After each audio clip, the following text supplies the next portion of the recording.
In the mid 1980s, a young Japanese man is driving down the road on his motorcycle and he has a bad accident. Lucky for this man, he has a good insurance plan, and he comes out without any permanent injuries. He does take a while to heal from this accident, but he's left with a large check from the insurance company. He knows he wants to do something worthwhile with this check. This is a once in a lifetime opportunity, after all. After some thought, he decides to use his windfall to start a software company in the burgeoning Japanese computer industry. In 1986, From Software is officially founded in Tokyo, Japan by Naotoshi Jin. For several years, From Software is a run-of-the-mill software developer. I had a bit of a difficult time finding much information about the software they made at the time. Any information regarding an unremarkable Japanese business software developer from over 30 years ago is hard to come by in the Western world. A Reddit user by the name Yu Haganirin turned out to be a wonderful source of information for this retrospective, and they found several useful articles and bits of information on early From Software.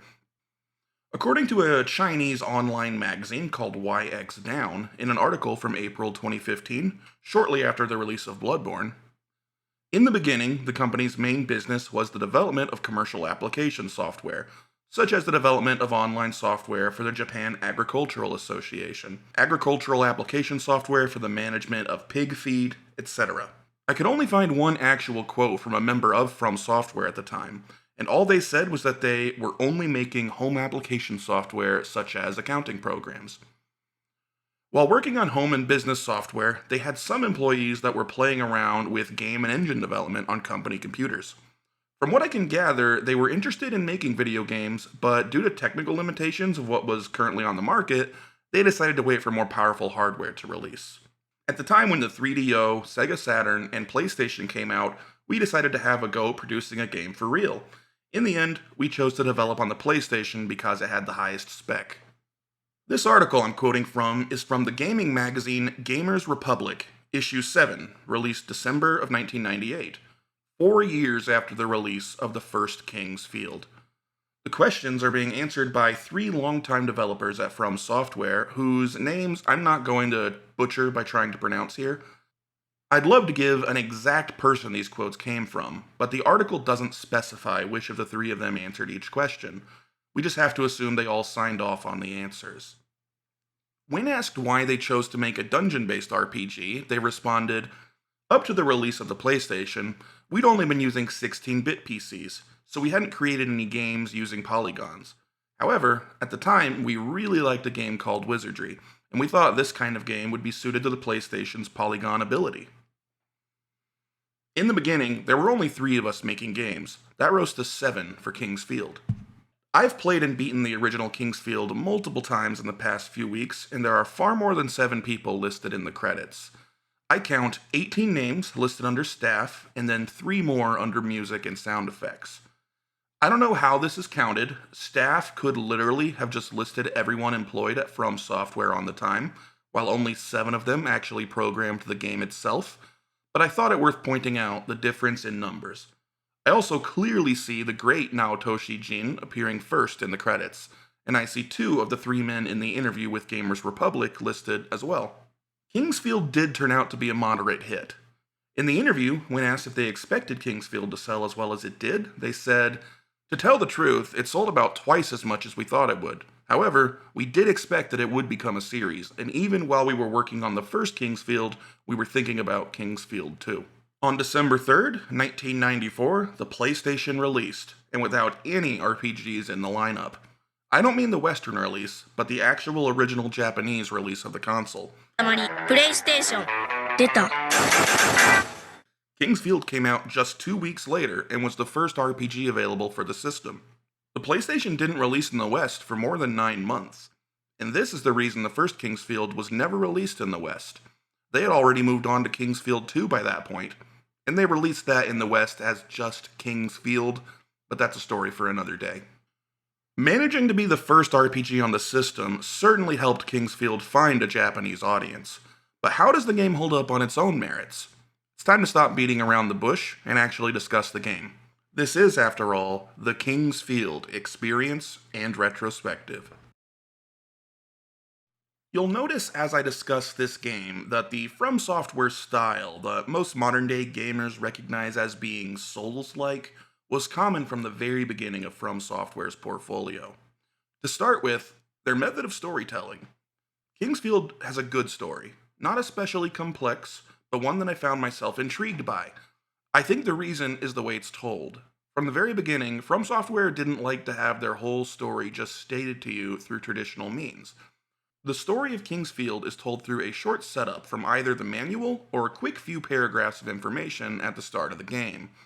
From there, it's gained somewhat through dialogue, which is often purposely cryptic, environmental storytelling, which is something any fan of From Software will not be surprised to hear, and through the use of a lore focused item called the Truth Mirror, which will explain to you the nature of either NPCs or creatures if used on them.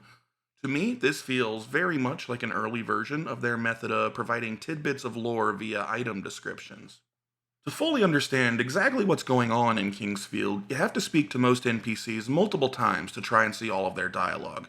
Use the Truth Mirror consistently to pick up tidbits about who characters are and what the monsters are, and occasionally make some logical connections completely on your own. It makes what would otherwise be a run-of-the-mill fantasy story into a much more interesting puzzle for you to put together. All of the footage in this retrospective is from my own playthrough. Specifically, this is from my second playthrough. My initial playthrough was on my Twitch stream, and I had some issues with the recording for the purpose of this video. If you want to see my entire first playthrough, you can go to my J Conquers Streams YouTube channel and find the playlist there. The footage in this video was recorded specifically to attempt a playthrough where I didn't miss any important lore or story pieces. I'll do my best to show the important pieces and explain the whole story here. If you'd like to experience this story for yourself, I would recommend pausing this video now and playing it before you watch the rest. If you either don't want to play it yourself, or don't mind playing it after having the story spoiled, let's get into it. Once there was a small country named Verdite, which was surrounded on all sides by a deep forest.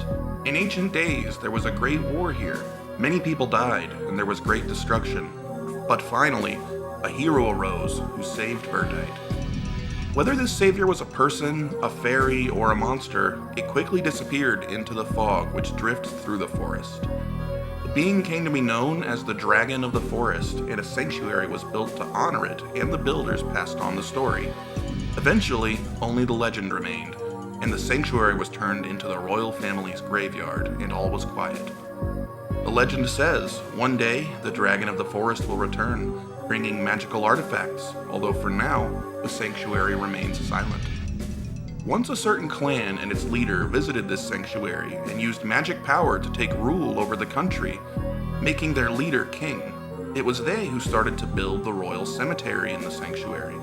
As the graveyard became bigger and bigger, it seemed that the king might be searching for the magical artifacts of legend.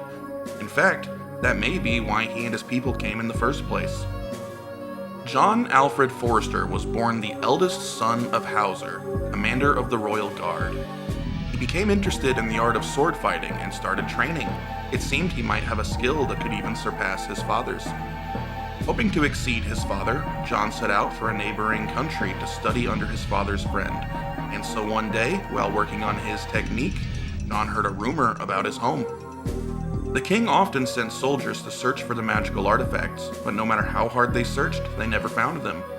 Finally, the soldiers didn't come back at all, so another force was sent to investigate. It turned out the monsters had appeared in the graveyard and were attacking soldiers. The king ordered Commander Hauser to lead a large force and regain control, but they were massacred and almost completely destroyed. So the king spread word across his kingdom and neighboring countries, offering a bounty for exterminating the monsters and trying to recruit mercenaries.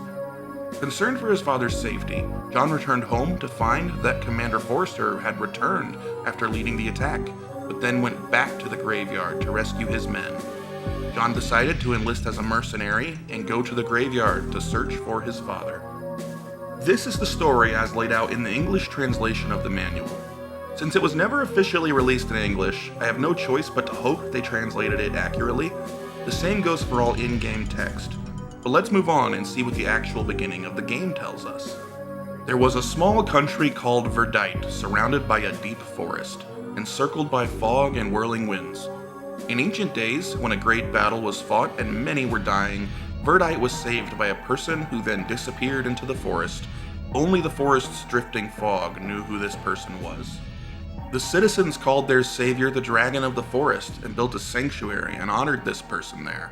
Eventually, only a legend remained, and the sanctuary was changed into the royal graveyard, and all was silent. But the legends say, someday the Dragon of the Forest shall return, bearing magical artifacts. However, the time has not yet come, and the sanctuary sleeps deeply. As you can see, the beginning of the game gives us a bit of lore background, but nothing about who we are or why we're entering this dungeon. These two quick bits of information are all we have to go off of as we begin exploring this mysterious cavern. Some of the first things you'll find are locked treasure chests, dead knights, and gravestones. Monsters such as skeletons and strange plant creatures will attack you on sight. You have nothing but a short sword and a weak magical attack which quickly burns through your slim amount of mana. Most likely, the first human you will run into is Wilfred Light at the Light Company shop. Apparently, traveling down into this ruin is common enough to set up actual shops down here. The character models are extremely minimal and give the game a unique and somewhat off-putting vibe. Mr. Light has no face. He's just a basic human shape.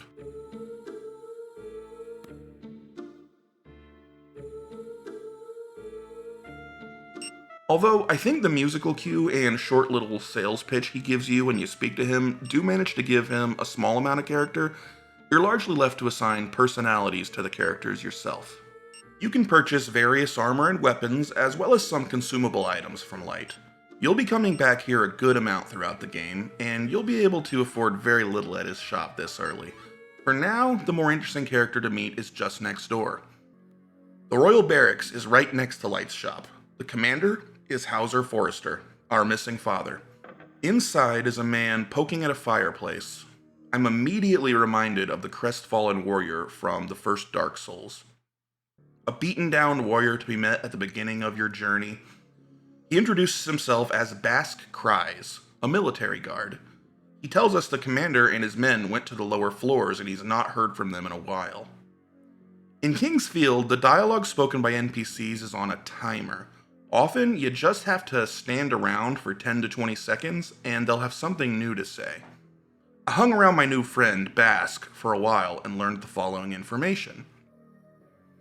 This graveyard was originally a monument to honor the dragon, and I should seek out a scholar that researches the dragon's legend. He heard that monsters appeared in the graveyard because the former king, Reinhardt II, was brought back to life.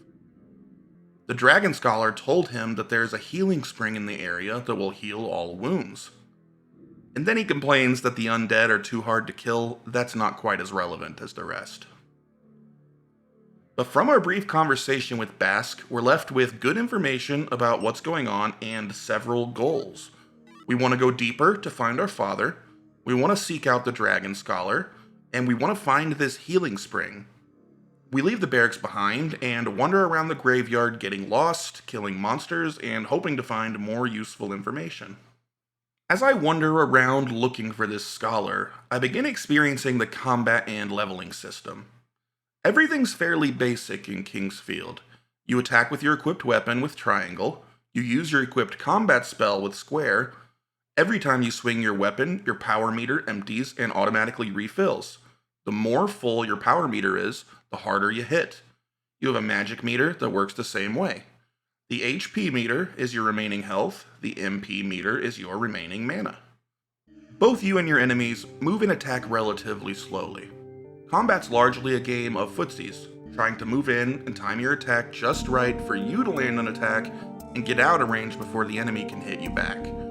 It feels a little strange at first, but you'll be dancing around enemies in no time. Other options, depending on the area you're fighting in and the type of enemy you're facing, are the tried and true circle strafing strategy, or my personal favorite, the attack magic attack strategy, which largely locks down your enemy and never allows them to fight back. However, early on, you're not going to have enough mana to realistically do this very often. So how do you get more mana? By leveling up.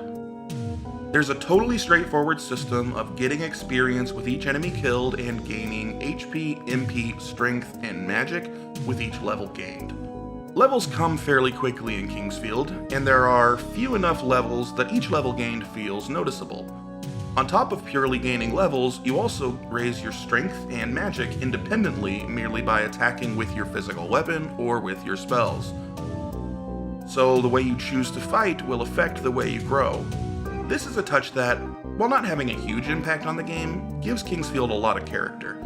Your class will even change depending on how you level up. For example, if you use mostly magic, your magic stat will raise much faster than your strength, and your class will eventually change to first a mage, and eventually a wizard. If you favor weapons, you'll become a swordman, and eventually a sword master. For now, we travel around and occasionally find pieces of armor or new weapons, and we gain a few levels. The monsters on this floor become less and less threatening, and we have little trouble slicing our way through them. I come across a unique looking skeleton on the floor. It's next to what looks like a walking cane and a book, something scratched into the wall next to it. From this skeleton, I pick up a goblet called the Dragon Cup. The skeleton is labeled as Scholar's Bones. I think we found our Dragon Scholar. Sounds like something mechanical moves behind us as we take the chalice. Scratched into the wall is the message, "The water of the fountain has withered because I took the cup from the temple. Someone please return the cup to the dragon's temple." Clearly, I need to find this dragon's temple and return the cup. I wander around some more and find myself back at Light's shop, where I sell some of my treasures from the graveyard and purchase myself some new equipment. I also find a dry fountain here. This was not here before. It seems this passage opened up when I found the dragon cup. But this is not the temple. I have to keep searching for that. I find myself at a new area with a sign out front. Graveyard Church. Priest Jude's Cross.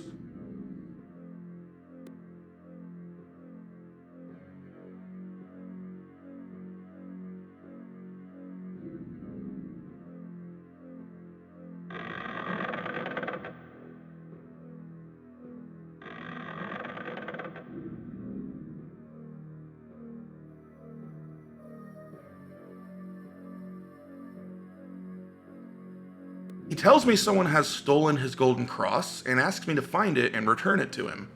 Helping a priest seems like a good idea, so I decide to seek out this golden cross. Also in the church, I find another man holding a broom. This seems to be the groundskeeper. He has some very useful information for us. He immediately recognizes me as the commander's son. He says he wants to help us, but he just sold his map to a suspicious man and his child. He also tells us he gave the priest a key, which unlocks various places when he lost his golden cross. So now we know we'll likely get a useful key if we return that cross to the priest. He also tells us there's a burglar who set up a shop down there in the depths. He carries good items. That seems like a solid lead on a stolen cross to me.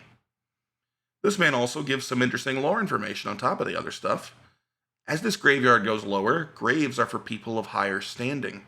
For instance, common citizens on floor 1, nobles and knights on floor 2, and on floor 3, the grave of Randolph VIII, who was the king before our previous king. Unsurprisingly, he also informs us the monsters are tougher the lower you go, but anyone who's ever played a video game probably expects that. I still appreciate them giving an in-game confirmation of that fact. After a while, he even tells you that a soldier saw a monster going through a wall without a door. This tells a new player that illusory walls are a thing and you should be watching for and testing these things. As I continue to go through the game, I'm not going to go into so much depth with every NPC we talk to. The reason I'm covering these first few in such detail is to drive home a point. I've heard a criticism that these games are directionless and require randomly bumping into every wall to find secrets, etc. But if you actually take the time to speak to NPCs and listen to what they have to say, they tell you basically everything you need to know. From speaking to the last few characters, I have clear goals.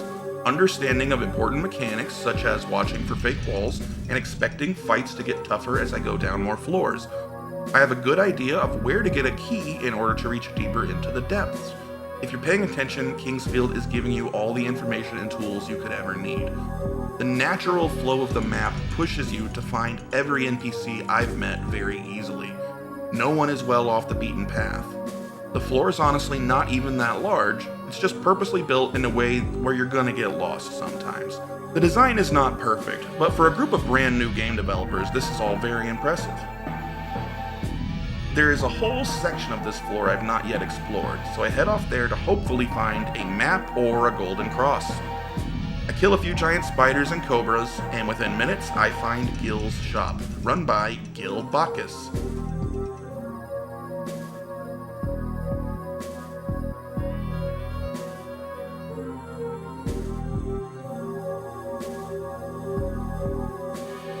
He's a large man, seemingly dressed in armor, and mentions he has some rare items on sale. I assume we found our burglar. To my delight, I see a golden cross available to buy. Not to my delight, it is 1800 gold, and I only have about 746 gold. I think most people would have more money than me at this point, but due to me knowing where to go and how to get here, I got here relatively quickly. I believe in my blind playthrough I already had enough money to buy the cross when I found Gil. I believe the gold cross is the only item in the entire game that has to be purchased. Every other item, weapon, and piece of armor can be found either in a chest or off of an enemy. I spend the money I do have on a better weapon in hopes it will make grinding up the needed money faster overall, and decide to come back to Gil's shop after killing a few more enemies and seeking out one of my other goals. As I had hoped, things go very smoothly once I upgrade to the Knight's Sword. Enemies all seem to die in 1 or 2 hits, and my power meter refills much faster than it did when I was previously using an axe I had found. The power scaling in King's Field is perfect. The difference in your strength from when you first arrive on a floor to when you're nearly done and can run through the enemies like they're barely there is extremely rewarding. In less than 5 minutes, I find a suspicious man digging around a grave. Upon speaking to him, he asked me if I've seen a young person that looks like him who ran away after they had an argument. It looks like we've found the father and son who bought the map. However, the father doesn't seem to have the map, and the son is missing. He even lets slip he got a map to find graves to loot, and then changes his story, but he confirms his missing son has the map. He then drops another hint about the Dragon Temple. I'm still trying to find that so I can return the cup. From the way he speaks, I assume it's nearby. Just around the corner, I get confirmation. The way to the Dragon Temple is marked. I entered the temple and returned the Dragon Cup. Clearly something happens when I do.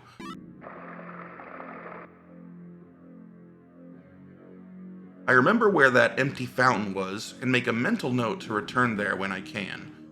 I also find the home of the suspicious grave robbers and give them a taste of their own medicine by robbing them. Don't judge me, they have some very useful items.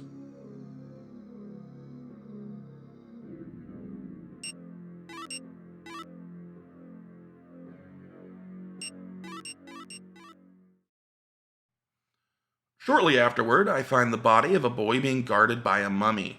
Upon killing the mummy, I search him and finally find a map of the old graveyard. It seems the suspicious man's son will not be returning to him. I feel a tiny bit of guilt at robbing him now, but I can't give the stuff back. From this point forward, I will be looking at the map a lot, but it doesn't cover everything. Hidden rooms and entire areas are sometimes not included in the Keeper's map, but it'll do for now. I make my way back to the area with the shop and the fountain using my new map. Just as I had hoped, the fountain's now flowing, and by interacting with the fountain, I refill my HP and MP. I can now finally start using magic. The fountain will never run dry, so I can infinitely refill my health and magic reserves. I have some fun with my magic while running around the floor, looking for anything I may have missed. I think it's time to save up the money for that golden cross. With how fast I've been dropping enemies and all the items I've picked up and can now sell, it takes almost no time to get the 1800 gold. It's time to return to the priest. Just as I had hoped, he trades me the deceased's key for his gold cross. This key is useful for several reasons. Firstly, it allows me to open up some shortcuts around the floor. I no longer have to take long and winding routes. Second, it occasionally opens some chests with useful items or gear. But most importantly, it allows me into some rooms I could not reach before.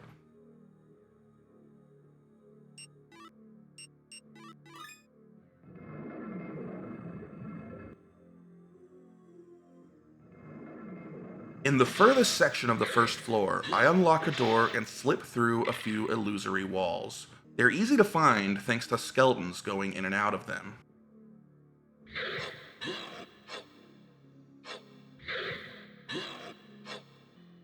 And here, I find a switch. Upon pressing the switch, something mechanical clearly happens somewhere in the dungeon.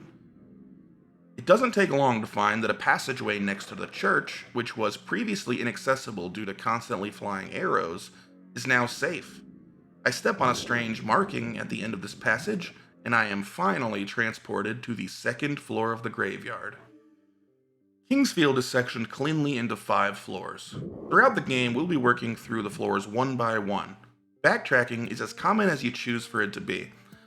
I personally make fairly regular trips back to the first floor to take advantage of the shop and the healing fountain. It's rare that you'll ever be required to return to the top floor. The level design is strong enough that it never takes overly long to return unless you're lost and don't know where to go.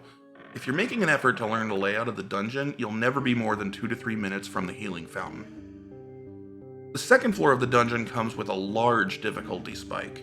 This will be a constant pattern throughout the game.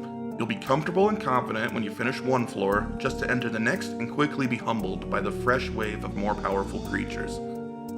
Enemies with projectiles are introduced on the second floor.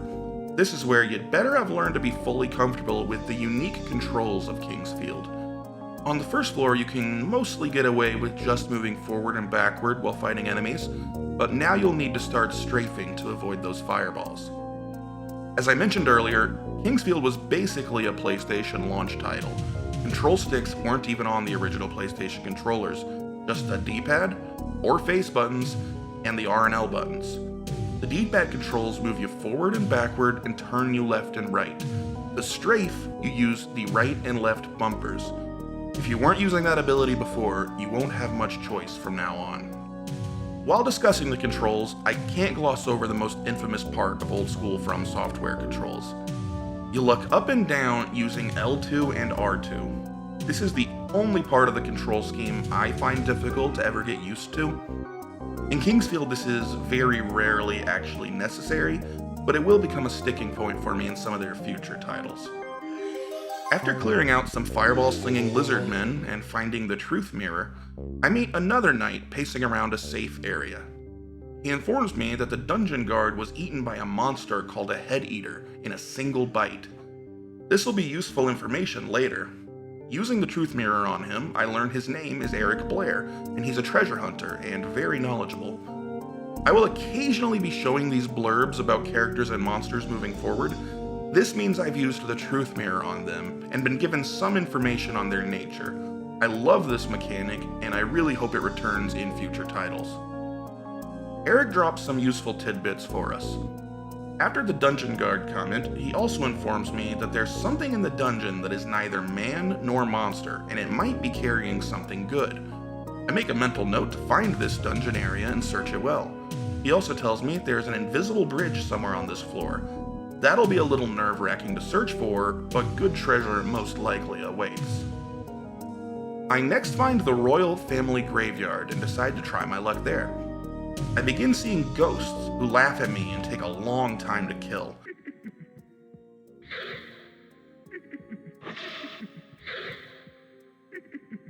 I think magic is more effective against them than weapons.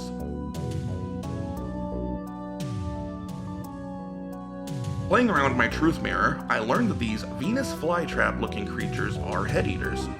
One of them has eaten the dungeon guard, so I take special care to begin killing every head eater I find. They are fairly tough and can poison you when they land a hit. Luckily, I have saved up quite a few antidote herbs. A bit deeper into the royal graveyard, I discover a blind harpist.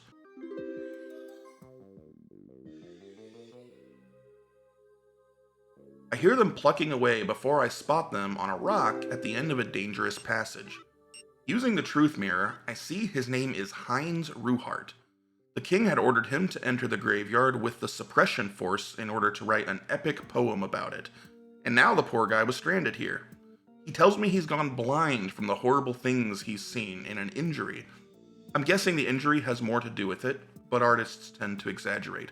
He begs me for a dragon tree fruit to cure his blindness. Heinz has had a tough break. I decide to find him his fruit. So, back to searching the floor. I hit a dead end and backtrack for a while to find a new place to search. In some random passage, I run into what seems to be an especially strong head eater.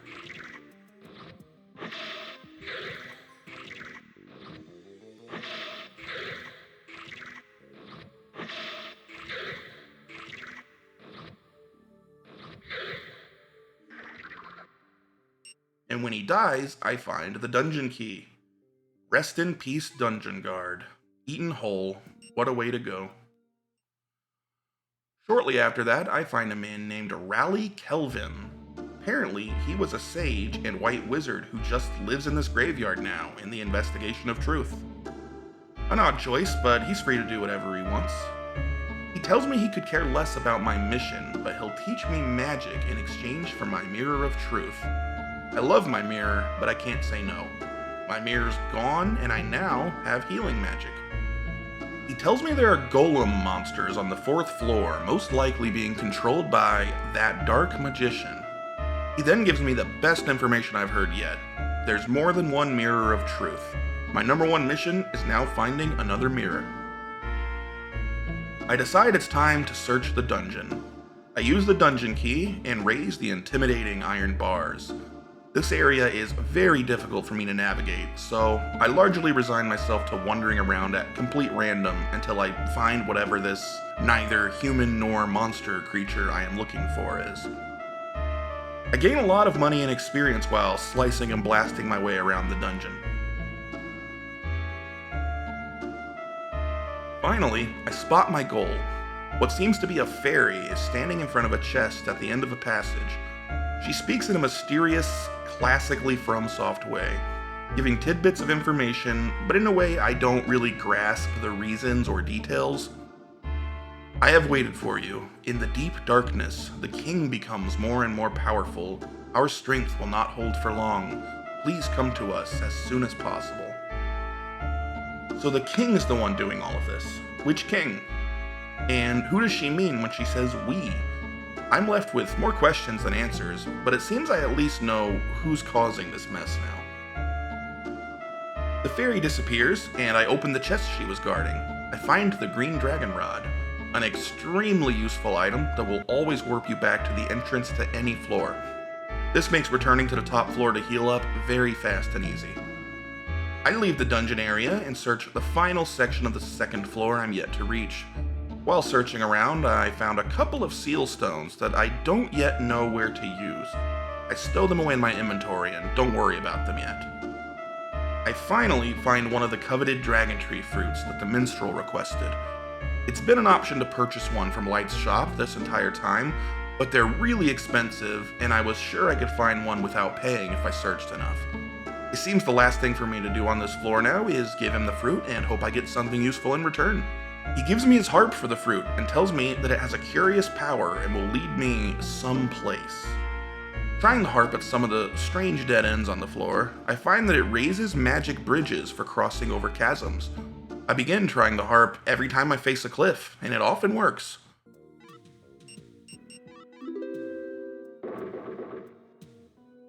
Using the harp, I'm able to cross to an area of the map I've never been and finally find the warp to the 3rd level. Once again, it's time to face another difficulty spike.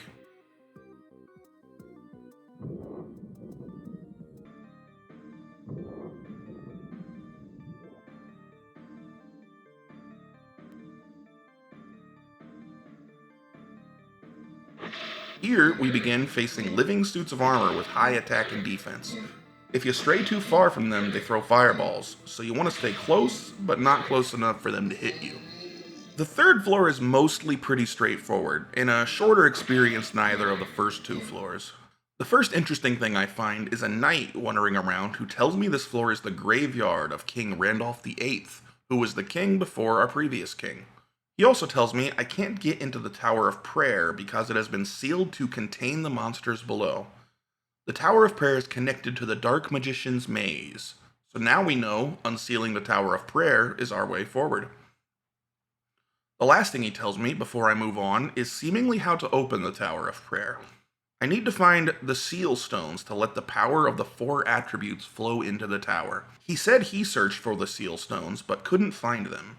I now know the purpose of the 2 seal stones I found on the previous floor, so I need to find the last 2 seal stones to move on to the 4th floor.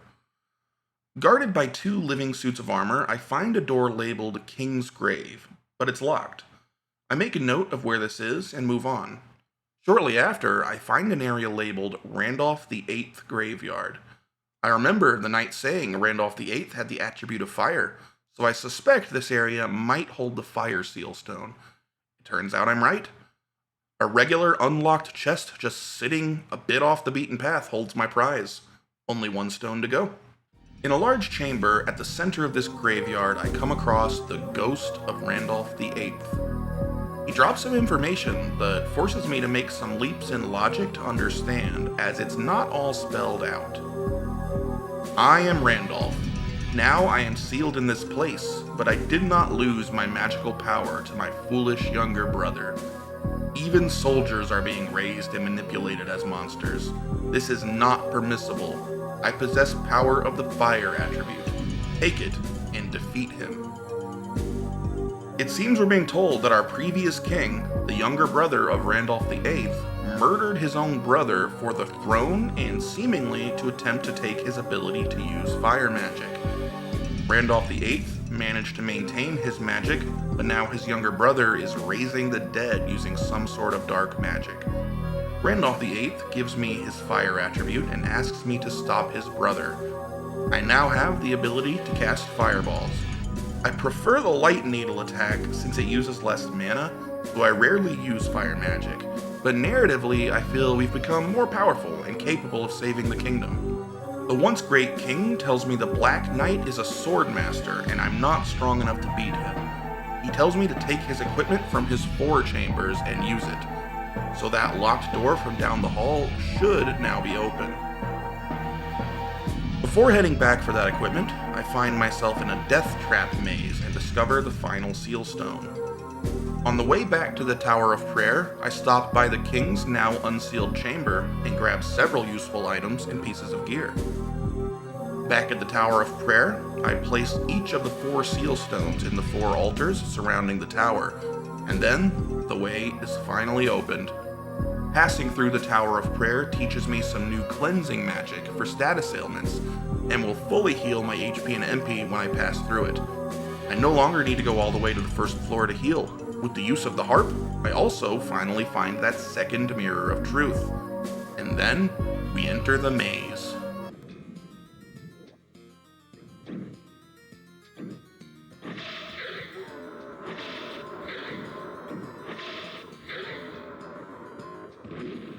The 4th floor is a bit of a gauntlet. It is purposely laid out in as complicated of a manner as possible, and you need to go through what turns out to be a long, linear path to reach the end. You will constantly be fighting tough golem enemies and accidentally backtracking when you didn't mean to. The Keeper's map is no help here. Most of the floor is not shown on the map at all. If you've not been religiously using your compass in the top right of the screen, you better start now.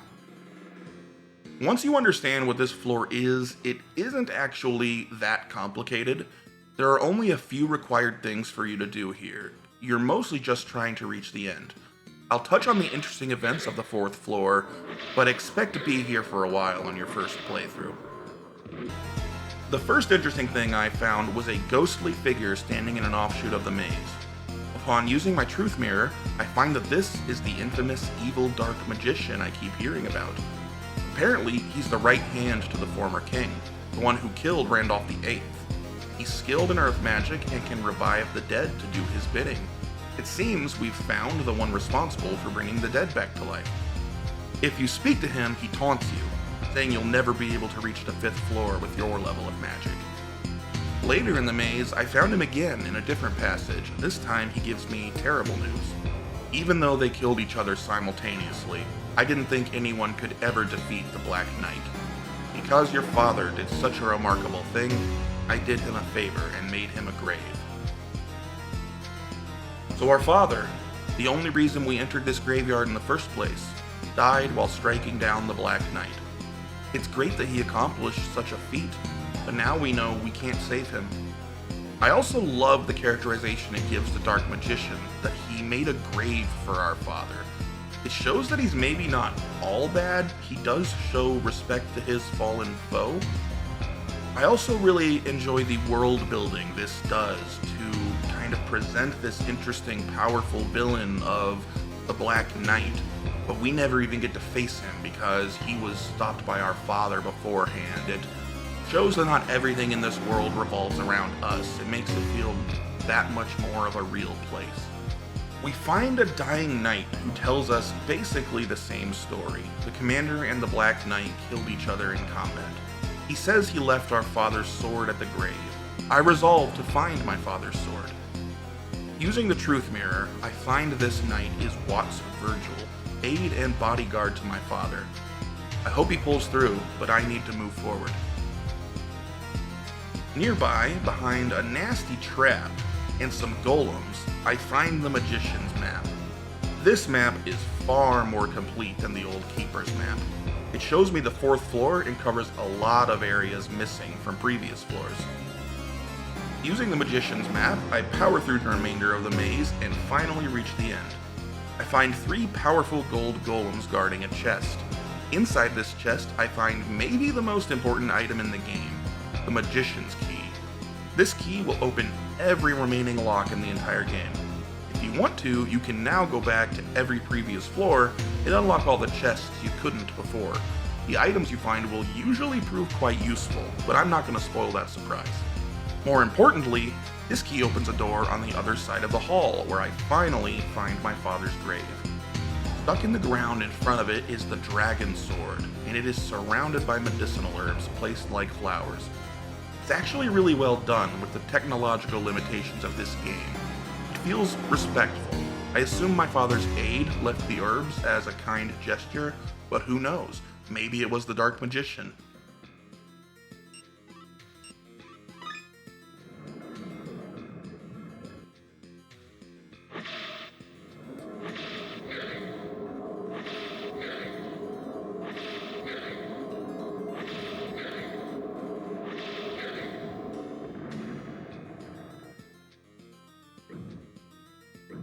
I next unlock the final door blocking my path, and I'm greeted with the Dark Magician and 2 of his gold golem minions in the first real boss fight of the game. I start by killing the golems while avoiding as many attacks as I can, and then go after the Dark Magician. After a couple of hits, he reveals his true form, a 6-limbed skeleton monster.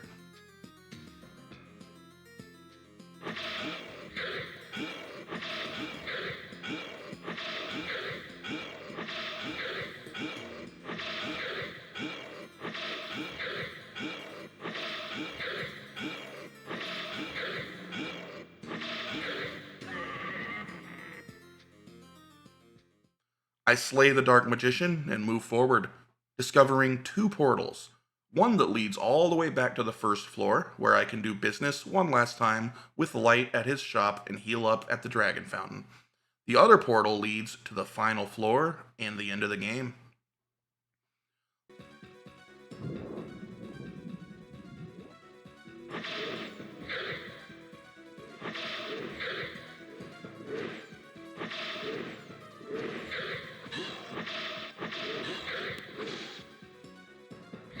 The 5th floor is very small. There are really only 2 things to do, but every enemy is extremely strong, and most of them throw powerful magic at you. The 5th floor is a true gauntlet. It's fun at this point to compare and contrast the combat and music with the 1st floor. We started out so weak and the combat was so slow. Now we're throwing powerful magic and fighting several incredibly powerful demons at a time. It goes to show how effective and fun the power scaling is in this game. I learned some new spells that allow me to start nuking my enemies more effectively. First, I learned Firewall, and then Thunder, which is by far my favorite spell. Although I have to watch out for friendly fire with it, you can hurt yourself badly with Thunder. I find the fairy from the 2nd floor in a room by herself with what appears to be a dragon through the window behind her. Using the truth mirror, I learned that this dragon is the forest dragon. It seems the dragon spoken of in legend that saved the kingdom is actually a literal dragon. Whether it was always a dragon or became one over time, I have no idea. Since ancient times, it has lived in the forest and defended the people. While it is spoken of in legend and many people believe in it, few have ever seen it. This is the dragon who gave the sword to the Forrester family in days of old. And the fairy is named Miria. The dragon's fairy. She has served the dragon line since ancient times and appears to people in order to convey the dragon's will. Miria says, "With all the power left in us, we remove all the seals and return light to the sword. Use both the power of magic and the power of the sword. Please, you must not fail in closing the door of darkness." I then see my dragon sword spin in midair before turning into a beautiful blue blade. A blade any From Software fan likely recognizes immediately. I pick up the Moonlight Sword, and it is much better than any other weapon. This is the best weapon in the game. She also drops hints about sealed doors now being unsealed throughout the graveyard. If you've been searching carefully, you've likely found some of these doors as you played through the game. There are 3 sealed doors on the first, second, and third floor, where you can find the best armor in the game. This is optional, but I highly recommend seeking them out. It just feels right to approach the end boss with all the magical artifacts provided by the dragon. One mechanic I've not yet mentioned is something called sword magic. Not every weapon has sword magic, only a select few do, but the ones that do will generally give you the best attacks in the game. Unsurprisingly, the Moonlight Sword has the most powerful sword magic, a blue magical blade in the shape of a crescent moon, followed by several lightning bolts, fly into your enemy and explode on impact. It feels fantastic.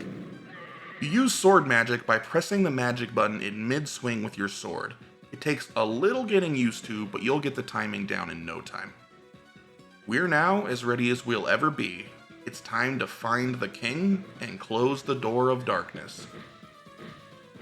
You have to take a bit of a leap of faith and walk over an invisible bridge in order to get to the final boss, but there are plenty of visual clues to help you figure it out.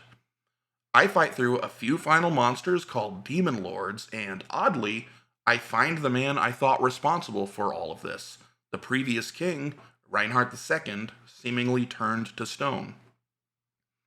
I make a final run across a long bridge with fireballs flying at me and find a horrifying demon. I never expected that sword was the magical artifact. If you came to defeat my father, you missed your chance. He's the one who's stone over there. I will spare you if you leave the sword. If you don't want to, I'll be happy to send you to the grave with your father. Then I will use you as my servant sometime. So it finally all comes together. It's not the previous king responsible for what's happening, although he was evil and killed his older brother. He may even be the one who started things down this current road.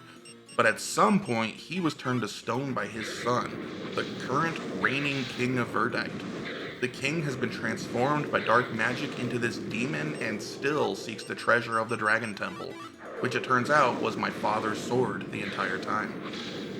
Obviously, we do not leave our sword with this creature, so it's time for the final battle.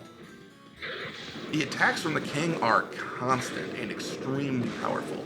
I have a huge stockpile of healing items saved up and have to use them liberally, but I keep hitting him with my most powerful spell, and he eventually dies in spectacular fashion.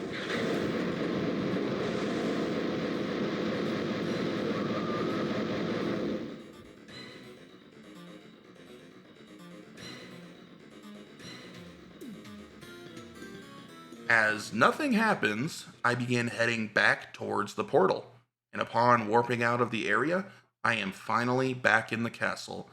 The kingdom is saved. We get the closest they could approximate with their engine to a beautiful sunset and our final bit of text.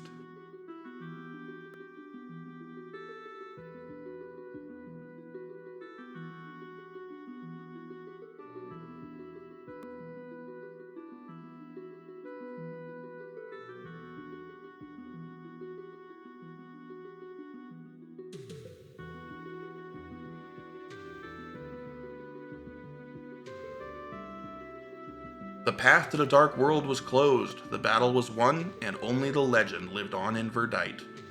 But the days of peace may not endure. As long as there is evil magic in the veins of the kings of Verdite, someone will strive to open the door again. John's dream to become a swordsman who surpassed his father was finally realized. Now, to carve his name into the world and prove that both he and his father had lived, John overcomes his deep sorrow and begins a journey to find new skills and learn what his future holds. A well wrapped up story. I'm fully aware that some of this is retconned, but I like the way that they don't go overboard in sequel baiting. John saved the day and set off on his own journey. It's a very classically Japanese way to end a story, reminding me of one of the many stories about samurai or wandering ronin that end in a similar way.